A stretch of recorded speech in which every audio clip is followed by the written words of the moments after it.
Bahwa semua yang ada kita bersama-sama bicarakan, mau ngangkat pelatih, memberhentikan pelatih, ya, kemudian kontraknya seperti apa, karena jangan sampai.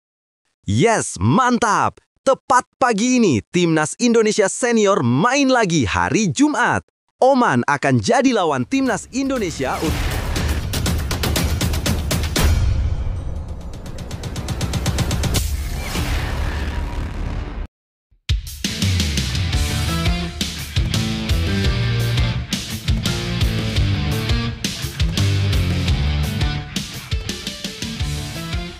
Yes, mantap!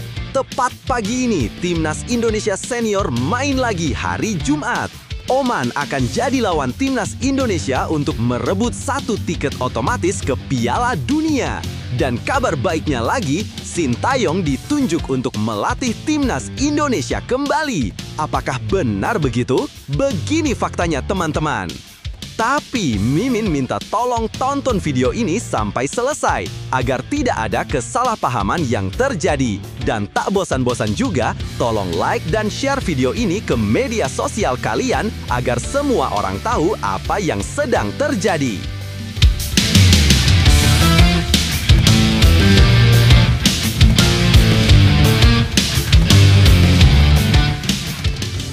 Sebelumnya diberitakan, PSSI masih mencari nahkoda baru untuk Timnas Indonesia. Namun prosesnya tidak semudah yang dibayangkan. Ketua Umum PSSI Erick Thohir menegaskan bahwa federasi harus membangun ulang kepercayaan internasional sebelum berani menunjuk pelatih baru. Situasi ini dipersulit oleh 2 insiden besar yang mencoreng citra sepak bola nasional. Berikut ini 3 faktanya. Fakta 1. PSSI harus memulihkan kepercayaan internasional terlebih dahulu. Erick Thohir mengungkapkan bahwa pencarian pelatih tidak bisa dilakukan secara terburu-buru karena reputasi Indonesia di mata dunia tengah berada dalam titik krusial. Ia menegaskan bahwa federasi harus lebih dulu melakukan komunikasi intensif dengan komunitas sepak bola global untuk menjelaskan kondisi terkini dan kembali memperkuat kredibilitas.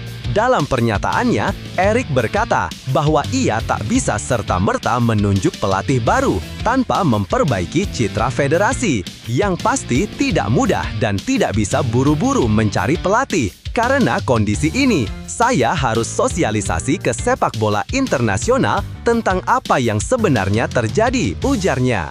Menurutnya, proses ini penting agar dunia melihat bahwa Indonesia serius menjalankan pembenahan internal.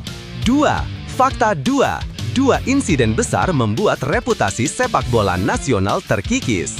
Erick menyebut 2 peristiwa yang membuat citra Indonesia menurun drastis di mata AFC dan komunitas internasional. Pertama, pemutusan kerjasama yang lebih cepat dari rencana dengan Patrick Kluivert dan tim pelatihnya, yang dibarengi kegagalan timnas di babak keempat kualifikasi Piala Dunia. Keputusan ini memicu kritik luas terutama di media sosial dan menimbulkan pertanyaan soal profesionalisme federasi. Insiden kedua tak kalah fatal. Beredar masifnya hoaks mengenai keluarnya Jepang, Korea, dan Irak dari AFC membuat pejabat AFC mempertanyakan kredibilitas media dan sumber informasi Indonesia. Sekjen PSSI Yunus Nusi bahkan mengaku delegasi Indonesia di AFC Awards sampai dicecar pertanyaan. AFC Media sangat memantau pemberitaan di tanah air. Kami di Riyadh dicecar oleh anggota AFC dan media mereka soal kevalidan berita itu, jelas Yunus. Ia menambahkan bahwa banyak pihak heran dari mana informasi tidak benar itu berasal. 3. Fakta 3. Erick ingin pelatih berkualitas tapi tidak mau mengulang kesalahan. Erick menegaskan bahwa reputasi bukan hanya soal prestasi di lapangan, melainkan juga tentang integritas informasi dan komunikasi. Ia menekankan pentingnya pendekatan bertahap, memastikan bahwa ketika PSSI akhirnya memilih pelatih, sosok tersebut datang dengan pemahaman dan kepercayaan penuh kepada proyek jangka panjang sepak bola Indonesia. Menurut Erick, keputusan cepat justru bisa berujung pada masalah baru. kepercayaan internasional tidak datang begitu saja, harus dijaga dan dibangun, tegasnya. Karena itu, ia menyatakan tidak ingin terburu-buru. Saya tidak mau asal cepat menunjuk pelatih. Kita harus bangun dulu kembali kepercayaan itu secara bertahap untuk bisa dapatkan pelatih timnas, tambah Erik. Nah, sebelum lanjut mendengar berita ini, untuk para netizen, keluarkan satu kalimat pamungkas untuk menanggapi kabar ini. Ayo teman, berikan tanggapan kalian di kolom komentar. Bravo Timnas, bravo PSSI. Ayo Garuda, buktikan bahwa level kita sudah dunia. Buktikan bahwa kita adalah raksasa Asia. Tiket Piala Dunia harga mati. Di sisi lain, jangan lupa juga satu kalimat khusus untuk Erick Thohir CS yang sedang berusaha keras memajukan sepak bola Indonesia. Silahkan tulis di kolom komentar. Ayo terbang tinggi Garuda. Mari kita lanjut teman-teman. Situasi yang menimpa PSSI ini memperlihatkan betapa rapuhnya kepercayaan internasional ketika federasi tidak menjaga konsistensi komunikasi dan profesionalisme. Dua insiden yang disebut Erick Thohir menjadi bukti bahwa reputasi tidak hanya dibangun lewat hasil pertandingan, tetapi juga lewat stabilitas manajerial dan akurasi informasi publik. Saat dunia sepak bola melihat Indonesia dengan tanda tanya besar, wajar jika pelatih-pelatih berpengalaman menunggu situasi lebih jelas sebelum mengambil risiko. Lebih lanjut, langkah Erick untuk tidak terburu-buru memilih pelatih sebenarnya cukup realistis. Federasi perlu memperbaiki relasi dengan AFC dan komunitas global agar kandidat pelatih merasa nyaman dengan proyek jangka panjang Indonesia.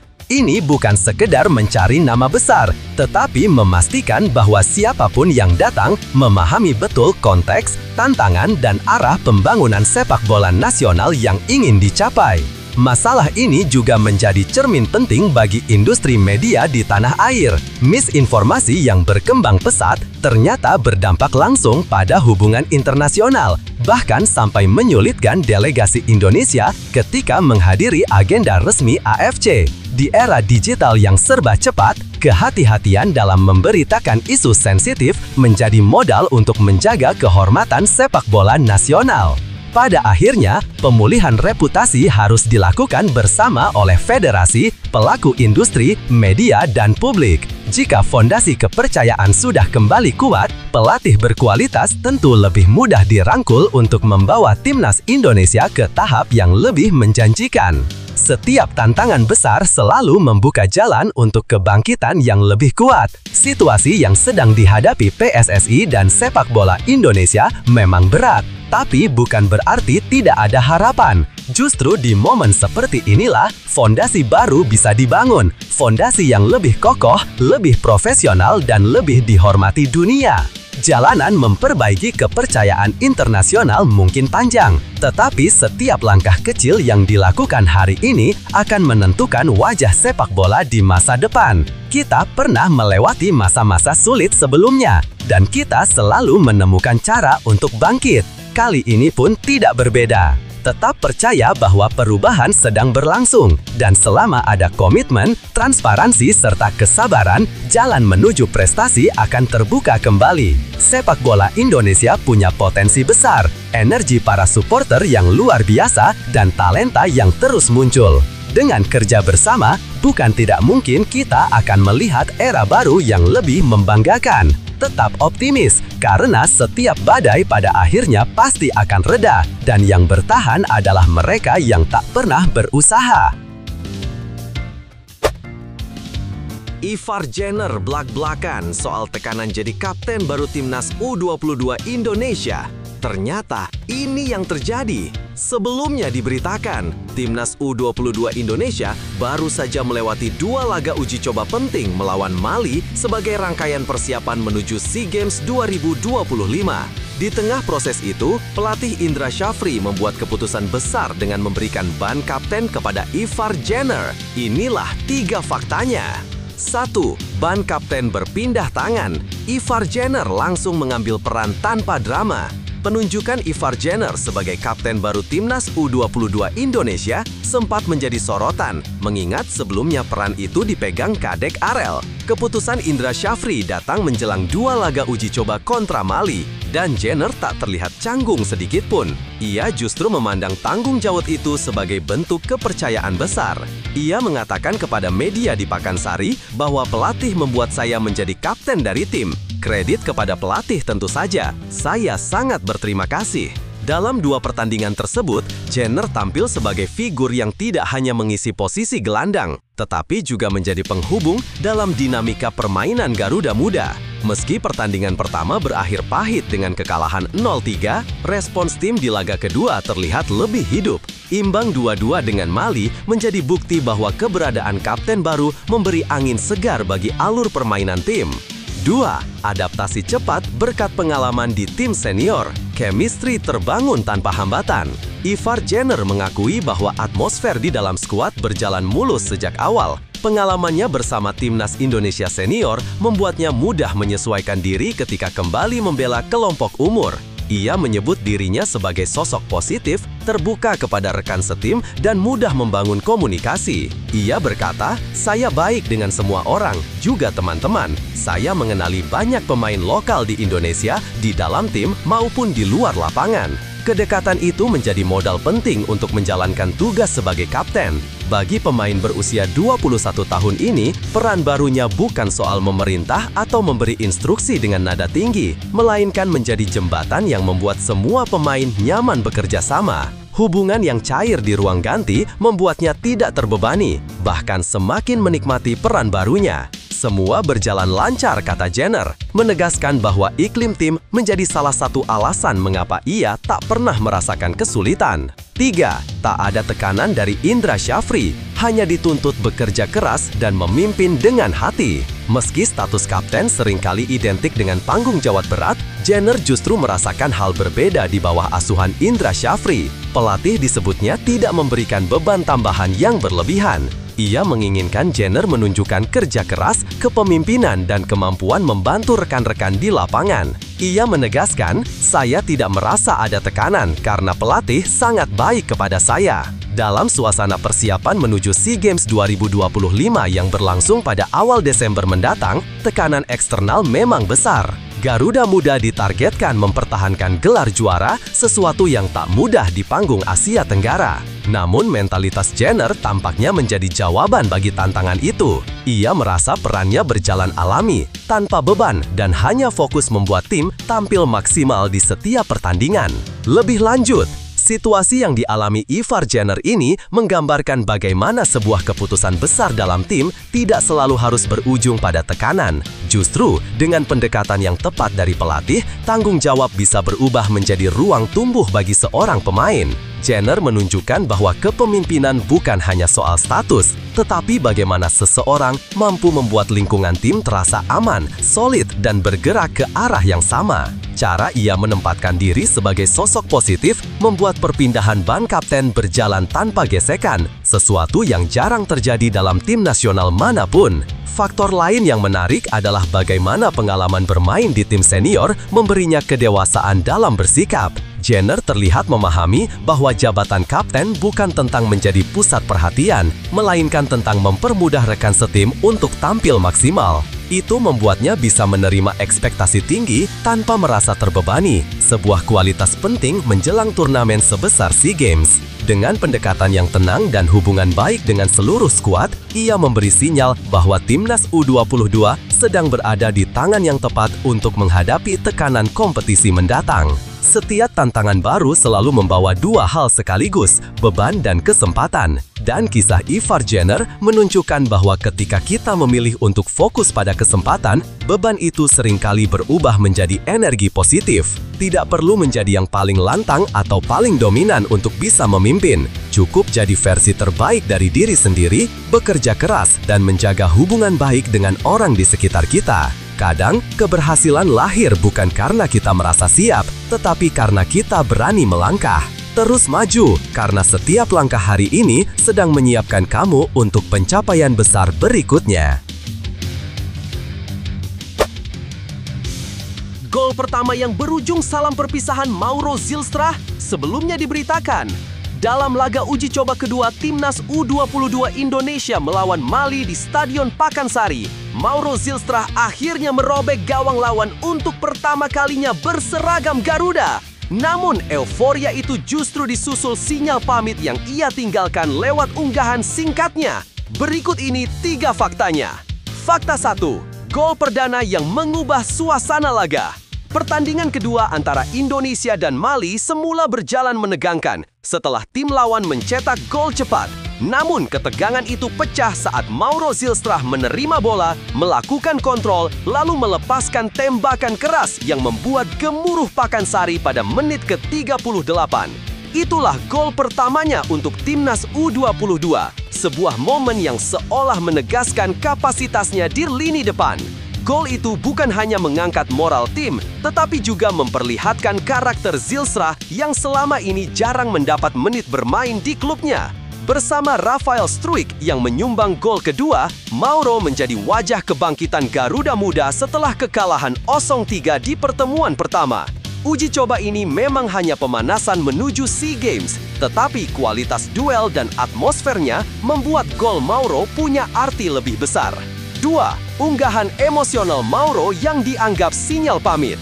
Selepas pertandingan, Mauro Zylstra mengunggah pesan yang membuat publik menaruh perhatian khusus. Ia menulis, gol pertama di Indonesia dan penampilan bagus melawan lawan yang kuat. Kalimat sederhana itu menggambarkan kepuasannya. Tetapi yang membuat banyak pihak terhenti adalah ucapan berikutnya, "Sampai jumpa lagi Indonesia." Unggahan itu dibaca sebagai sinyal bahwa ia harus meninggalkan pemusatan latihan dan kembali ke FC Volendam. Masa jeda internasional memang rampung, sedangkan keikutsertaannya di SEA Games belum bisa dipastikan. Kalimatnya tersebut menimbulkan nuansa perpisahan yang halus, seolah ia ingin kembali membela Garuda, tetapi tahu bahwa keputusan klub bisa menghalanginya. 3. Masa depan Zylstra di tim U22 masih menggantung. SEA Games 2025 di Thailand tinggal hitungan minggu. Namun masa depan Mauro Zylstra di skuad asuhan Shin Taeyong masih belum terang. Turnamen itu berada di luar kalender FIFA, sehingga Volendam tidak wajib melepas pemainnya. Situasi makin rumit karena Mauro sendiri belum mendapatkan menit bermain reguler di Eredivisie dan lebih sering tampil bersama tim muda. Di satu sisi, ia sangat ingin kembali membantu timnas. Itu jelas dari semangatnya selama pemusatan latihan. Di sisi lain, klubnya tentu ingin mengelola tenaga dan pengembangan sang pemain dengan hati-hati.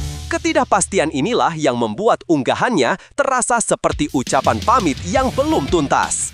Lebih lanjut, situasi Mauro Zylstra ini memperlihatkan betapa rumitnya posisi pemain muda yang berada di antara kebutuhan klub dan panggilan negara. Di satu sisi, ia baru saja menunjukkan kapasitasnya dengan gol yang berarti besar, sebuah momen yang bisa menjadi titik balik karirnya di Timnas U22. Namun di sisi lain, ia masih harus bergantung pada kebijakan klub yang tidak berkewajiban melepasnya untuk ajang di luar agenda FIFA.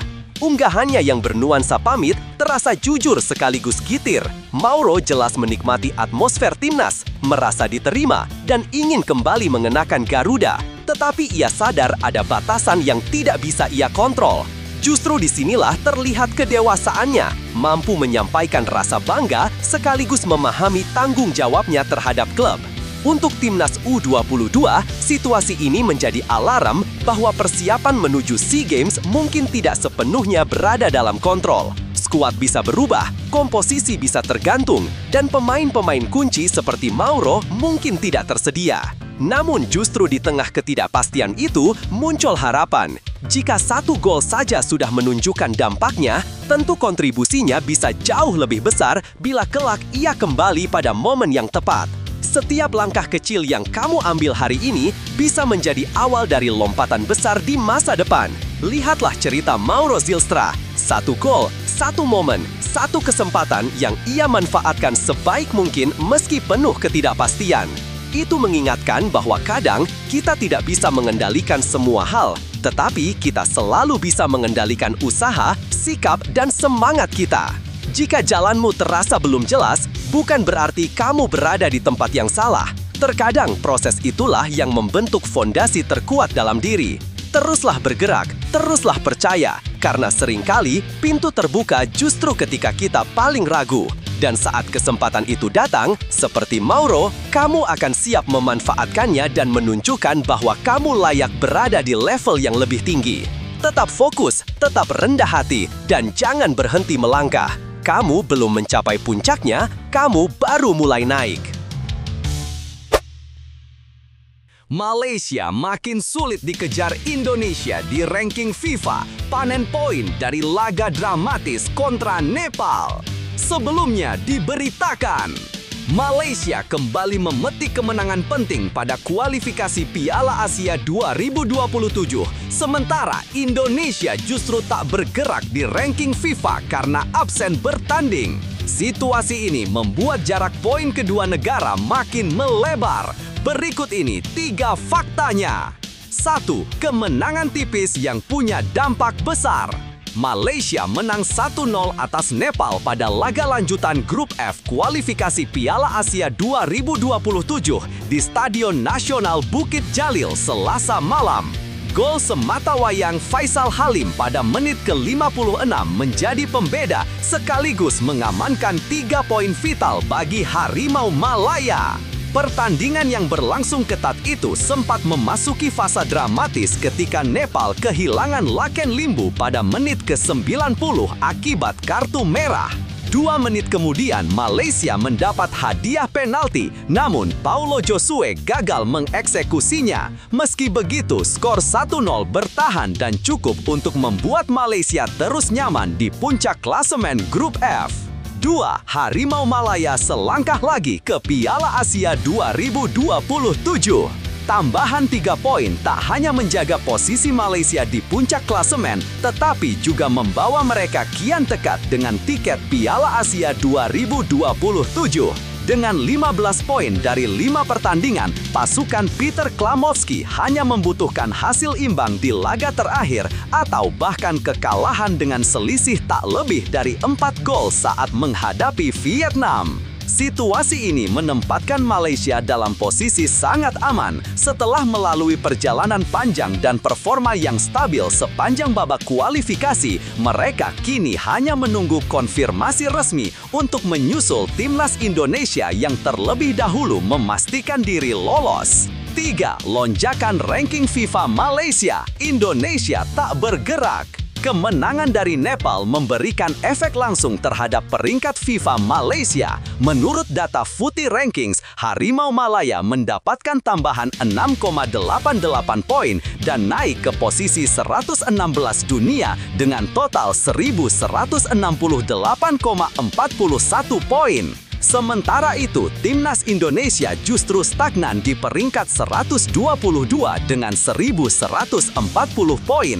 Penyebabnya sederhana, skuad Garuda tak memiliki agenda pertandingan pada FIFA Matchday November 2025 sehingga tak ada perolehan poin yang bisa menambah posisi mereka. Kondisi ini membuat jarak antara Indonesia dan Malaysia semakin melebar dalam perburuan perankingan. Lebih lanjut, situasi ini menunjukkan betapa pentingnya konsistensi dalam memanfaatkan setiap jeda internasional. Malaysia memetik hasil dari kerja terencana dan momentum yang terus mereka jaga, sementara Indonesia harus menerima kenyataan bahwa absen bertanding membuat posisi mereka otomatis tertinggal. Perbedaan poin yang melebar bukan semata soal kualitas, tetapi soal kesempatan yang tidak dimanfaatkan. Namun, kondisi ini masih bisa berubah.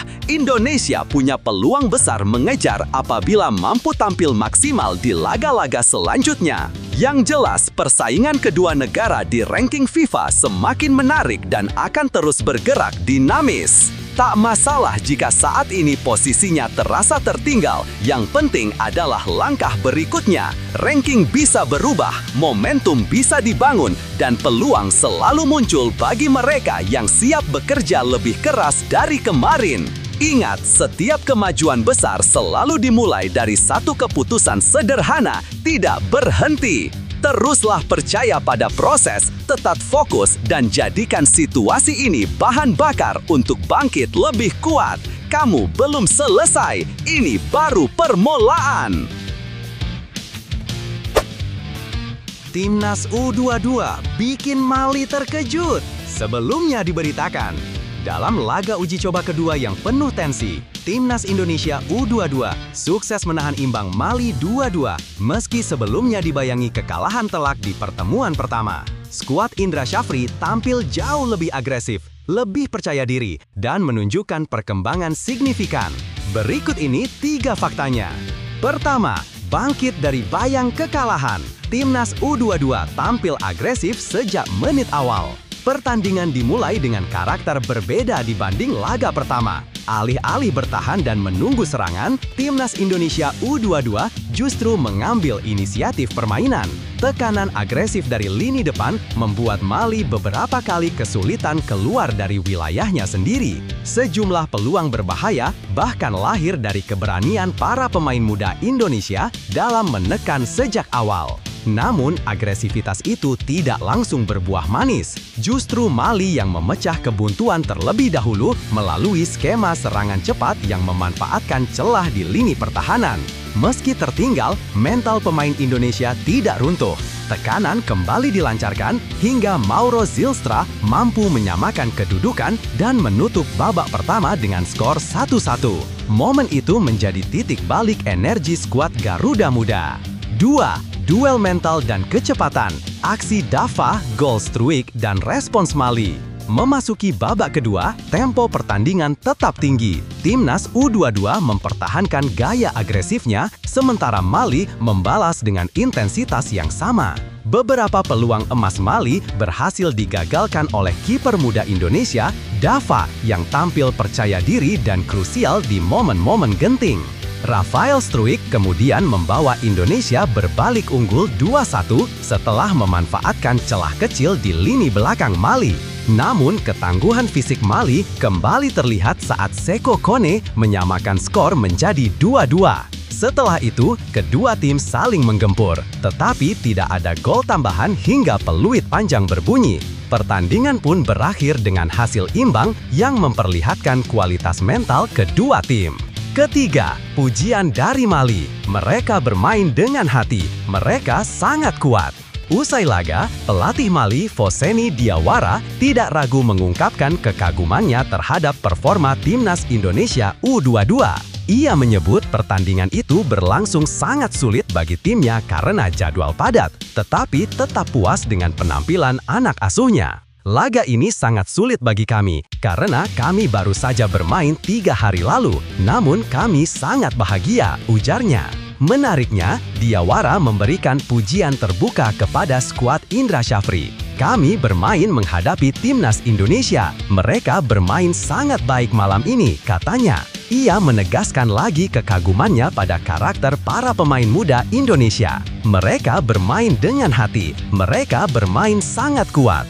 Pernyataan itu menjadi tanda bahwa Timnas Indonesia U22 tidak hanya memperbaiki hasil, tetapi juga menunjukkan identitas baru yang lebih matang. Lebih lanjut, situasi ini menunjukkan bahwa perkembangan Timnas Indonesia U22 berjalan ke arah yang tepat. Meski masih ada kekurangan, terutama dalam akurasi umpan dan konsistensi dalam menjaga fokus, para pemain mampu menunjukkan karakter yang jauh lebih matang dibanding laga sebelumnya. Melawan tim sekuat Mali yang terkenal dengan fisik dan kecepatan, para pemain muda Indonesia tidak hanya bertahan, tetapi mampu memberi tekanan balik dan mengontrol beberapa fase permainan. Itu adalah tanda bahwa pendekatan latihan, strategi, dan mentalitas yang dibangun dalam pemusatan latihan mulai membuahkan hasil. Selain itu, pujian terbuka dari pelatih Mali bukan sekedar basa-basi. Ucapan bahwa Timnas U22 bermain dengan hati dan sangat kuat adalah validasi bahwa Indonesia memiliki generasi pemain muda dengan potensi besar. Kepercayaan diri mereka meningkat, respons terhadap situasi sulit juga lebih dewasa, dan gaya main agresif mulai terlihat sebagai identitas tim.